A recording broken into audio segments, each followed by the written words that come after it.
Hola digital world, and welcome back to another episode of Spliced In Later, where today it is time for another movie review, the first of two this week.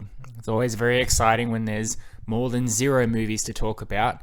The fact that there's two this week is just icing on an already delicious cake.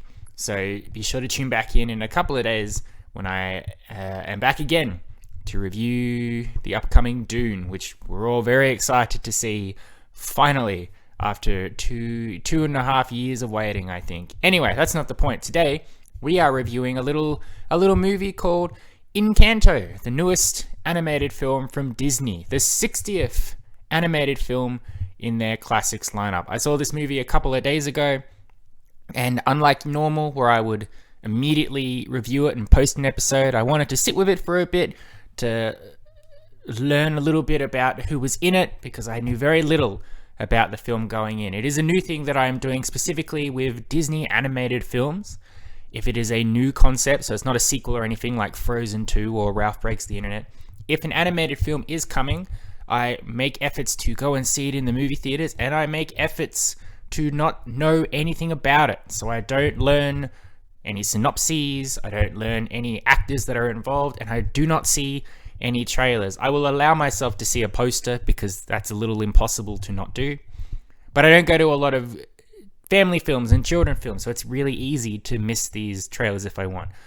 It's what I've done in the past with Raya and the Last Dragon and Soul and Onward, and it is what we have done for this one for Encanto, which means once I see the film, I have to really think about what it is I've seen, what it means to me, if I liked it, if I didn't, all of that stuff. But now we're finally here a couple days later, and I am ready to let you all know what I think of Disney's newest film, Encanto.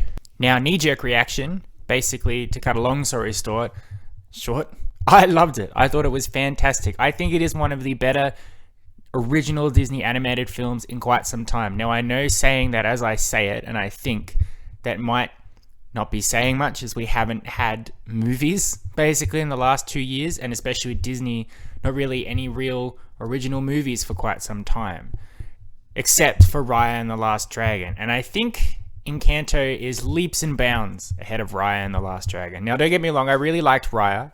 I enjoyed Raya. It was a fun animated adventure film.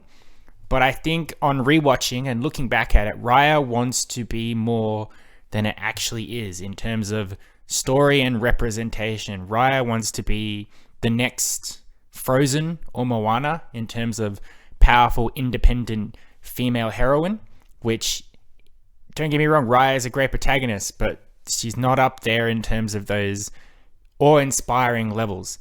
And furthermore, the world that they have introduced, the magical world of Tail, Spine, I forget what the world was called, but their world, it's a made-up world. So Raya also wanted to be a representation for Asian culture and stuff like that. But when you put them in a magical made-up world, you lose a lot of that connection in a way, or at least separating it completely from that world. Raya's world exists completely different from where we are as human beings in the world.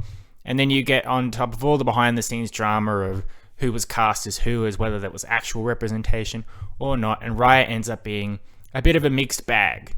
But in Encanto, what I have learned and what I've discovered is that not only is it a fantastic animated film, great characters, great music, great visuals, all of that stuff, it has also had a lot of thought and effort put in for the people behind the scenes to make it be actual true representation this time. I know Lin-Manuel Miranda was heavily involved in this with the songs and with the production-wise.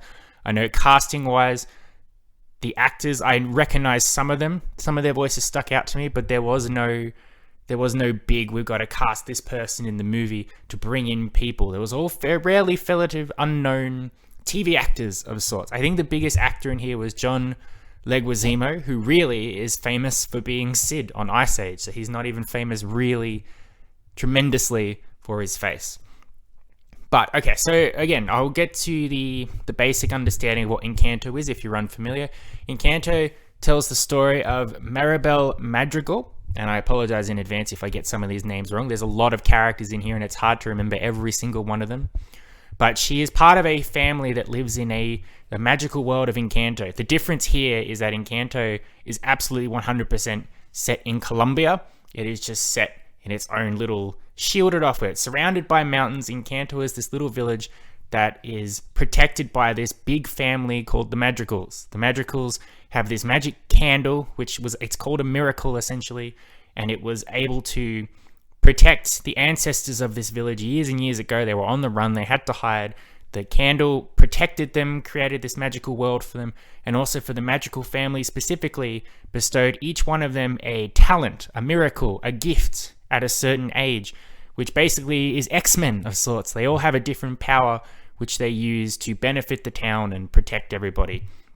So they have their grandma is the matriarch of the house, but then they've also got, there's one that has super strength, there's another that can manipulate nature, another is a shapeshifter, another can see the future, someone can talk to animals. There's a lot going on.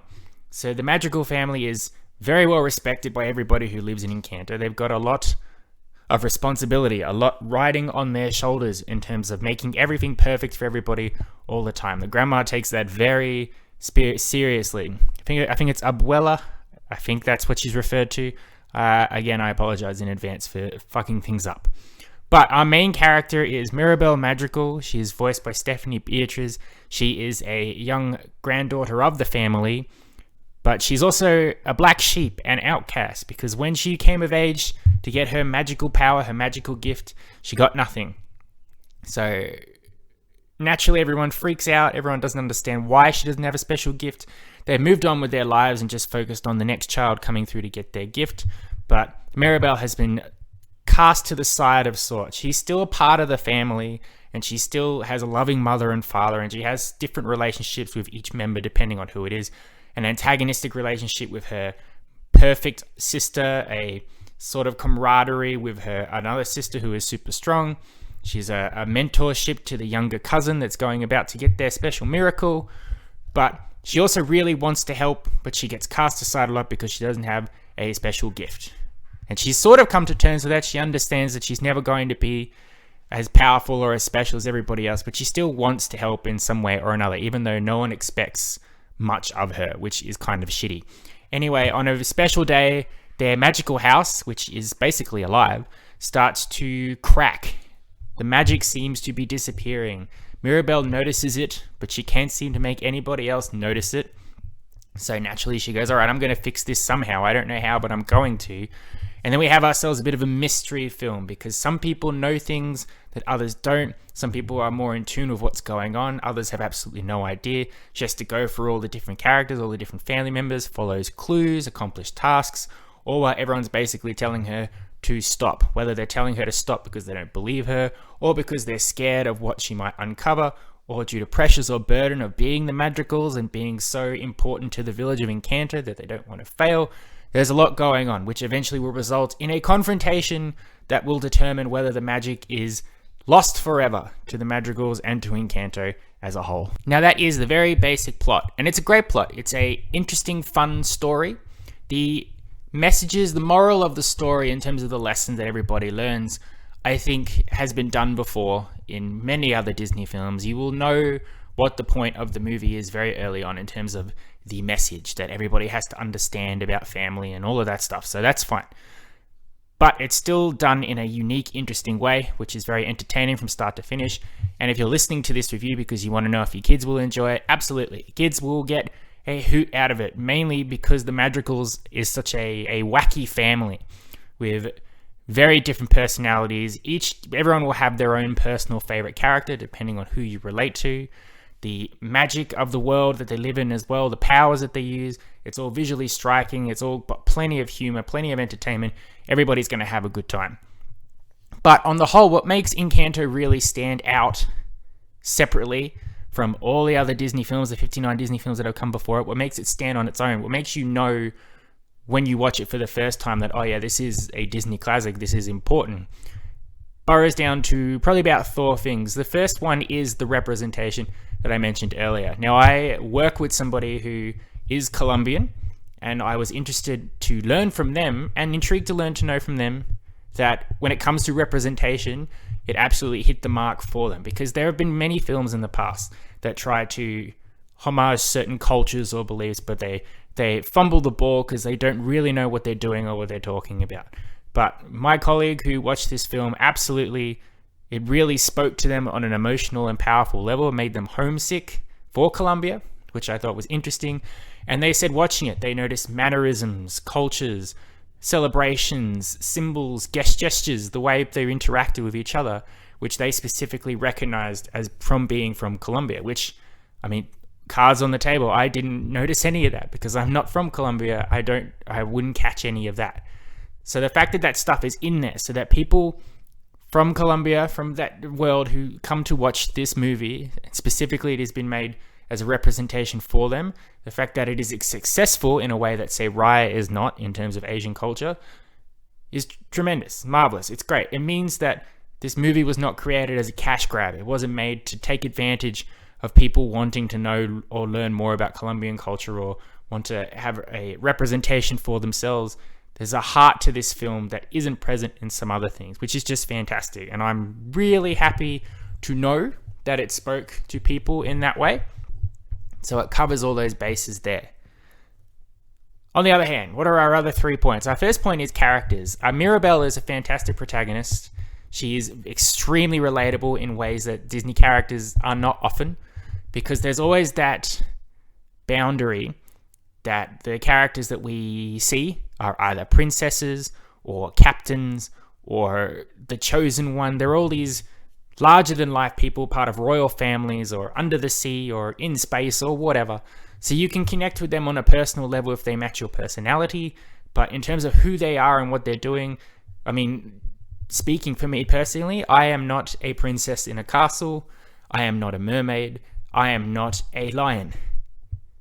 But what's interesting for Encanto and for Mirabel is that Mirabel is pretty much the average Joe, which we all are. She is part of a magical family, but she herself is not magical. She is just completely average, and that's extremely relatable. And she stresses in ways that we stress because she wants to make a difference. She wants to help people. She wants to do good with the skills that she has, which isn't the skills that she expected to have, but she's making do. And she's riddled with anxiety. She's riddled with pressure in a way that the rest of her family cannot relate with because they don't have that, because they've got their miracles, they've got their special powers.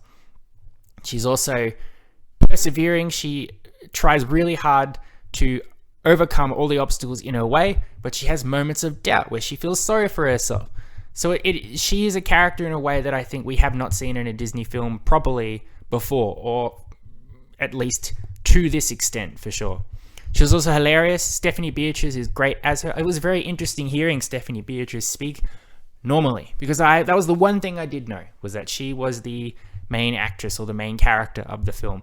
I only really know Stephanie Beatriz from Brooklyn Nine-Nine, and she's always spoken in that gruff, monotone voice because Rosa Diaz was always the tough, violent member of the Brooklyn Nine-Nine.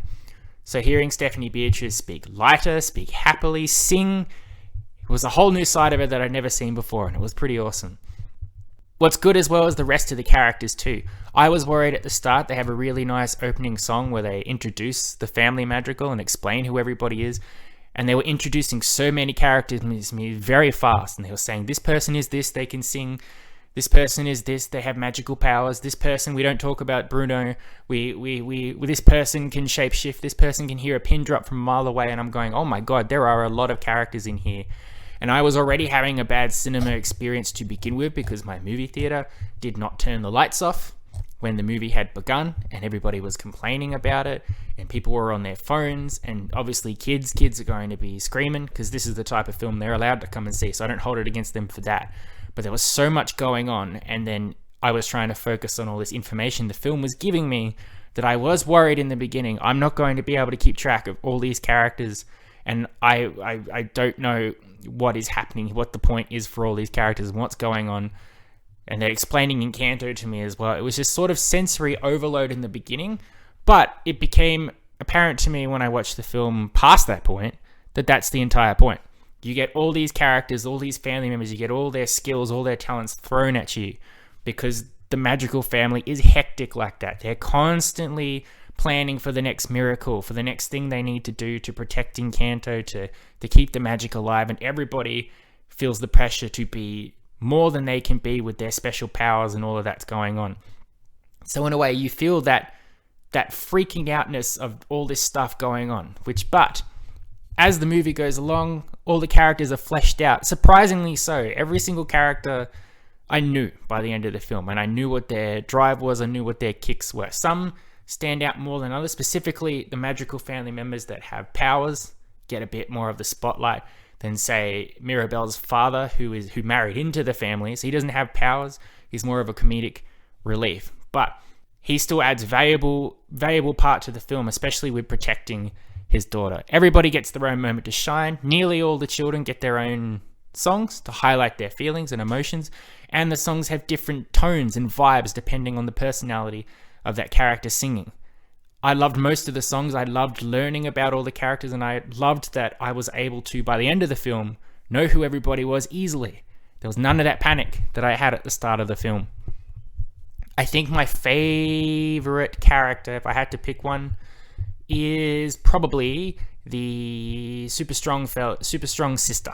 She has a really cool song, and the character drive of her constantly needing to do stuff all the time and all this pressure, and it's overloading her, is extremely relatable. So I thought that was fantastic. That's why she was probably my favorite. The music as well, mentioning the music, I mean, it's Lin-Manuel Miranda. We know he's good. He's all over the place at the moment, whether he's putting Hamilton on the stage or on Disney Plus, whether he's writing the music for In the Heights, whether he's forced himself onto Mary Poppins Returns, being the new Dick Van Dyke. He's everywhere, and he has a very unique sound which is adaptable to different scenarios and settings and all of that. It's all catchy, and the songs here are unique in that not one song feels the same.